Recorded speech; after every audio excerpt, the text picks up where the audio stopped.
The women are oblivious to your approach. Their eyes are shut. Their touch, where they hold hands, is gentle. They speak in low tones. One stifles a burst of laughter, but it brings a smile to their faces. "Sorry," says the one who laughed. "Don't be," another assures her. They don't look up. And we give thanks for those who have left us, who we wanted gone, for the skills to thrive without them, and for the companions who make the effort joyful. The voice of the youngest wavers. The woman to her left squeezes her hand. This is not a scene to intrude upon.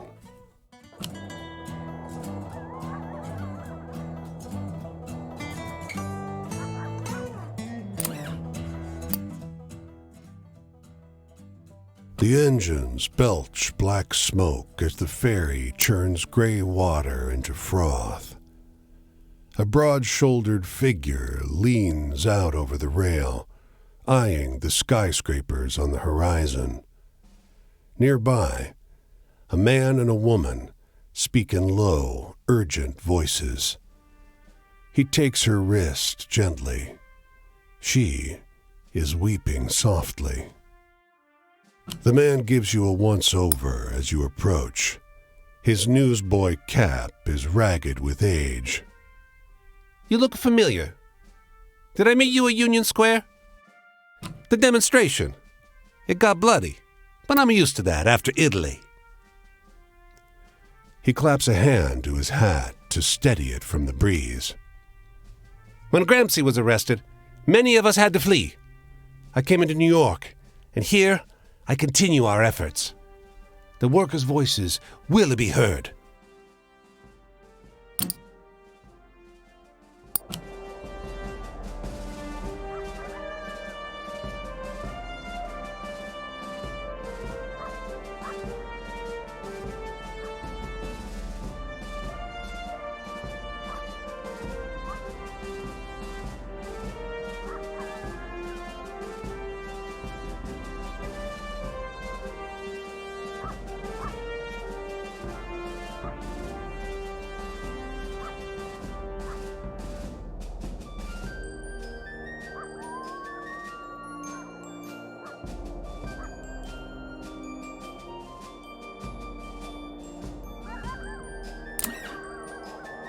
As you walk along the river near an unfinished bridge, a man with a tool belt catches sight of you.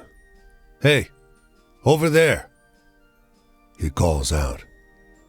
"You look like you could use a quick way to get some hard-earned money." Hard-earned is right. The bridge hangs high over a perilous drop. He laughs uproariously. "Absolutely not." High above the water, you see raptors with enormous wingspans wheeling through the sky.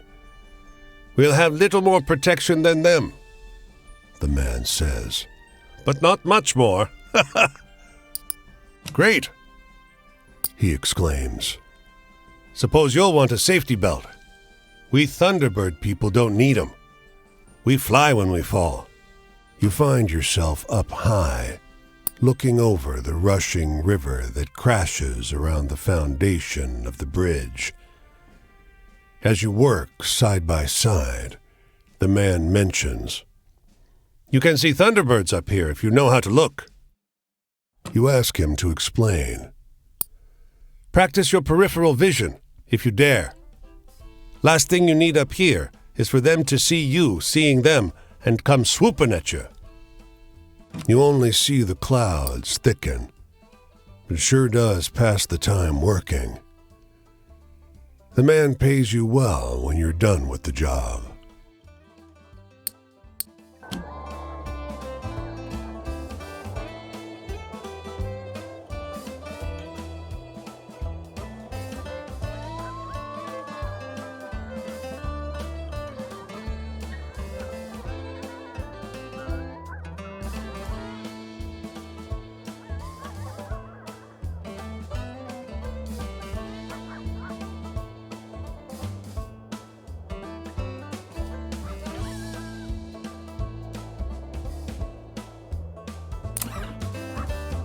You come across a girl picking wild blueberries. She smiles and greets you. Anin. She offers you some from her birch bark basket. You reach in the basket for blueberries, but pull out a handful of small, smooth stones, all the colors of the rainbow. The snickering girl runs into the trees as fast and light as a rabbit. The stones tumble from your hand and hit the ground, instantly turning black as the night. Your heart leaps in surprise. How strange.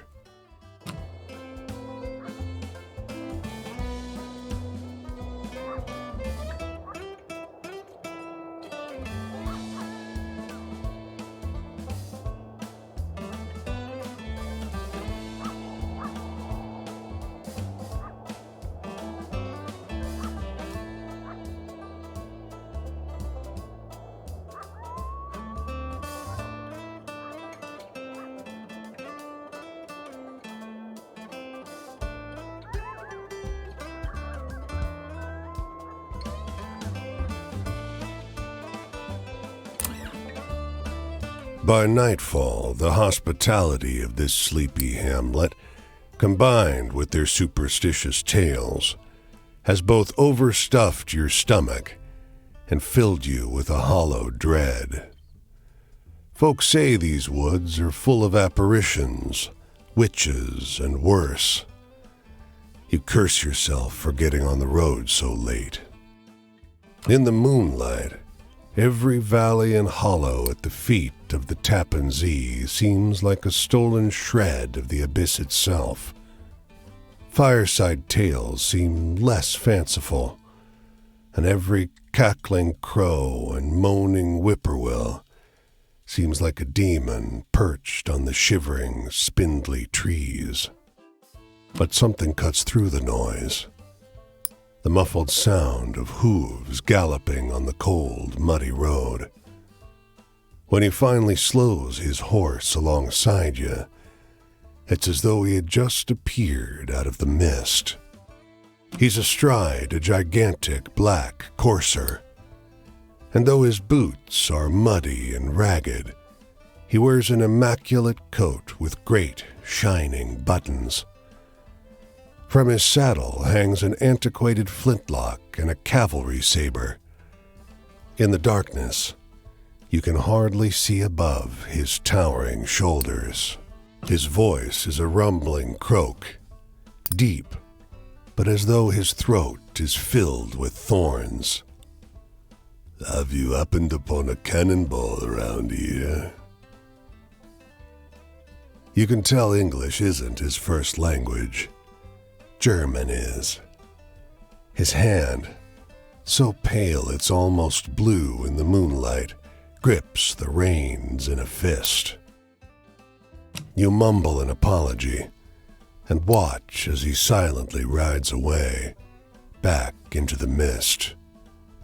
He's cloaked in black, you notice from behind, but the blood running down over his shoulders glints crimson in the moonlight.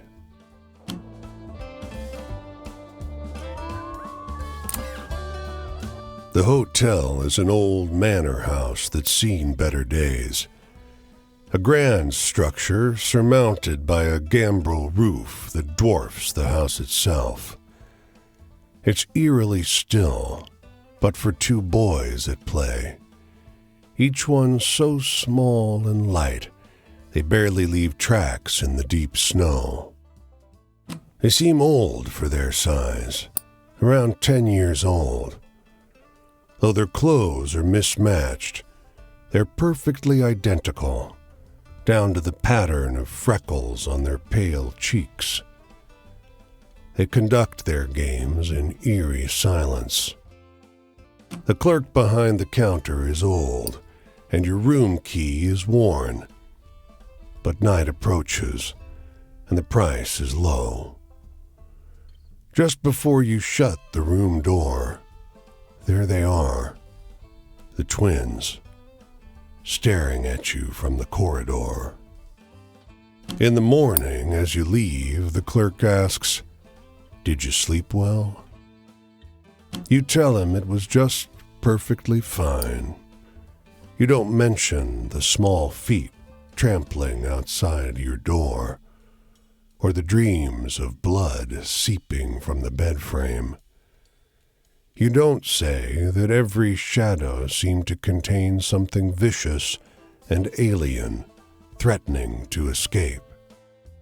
The snow is turned to a dirty slush that clings to your shoes. On your way to the road, you feel the stare of 4 tiny eyes somewhere in the shadowed eaves of that crooked house.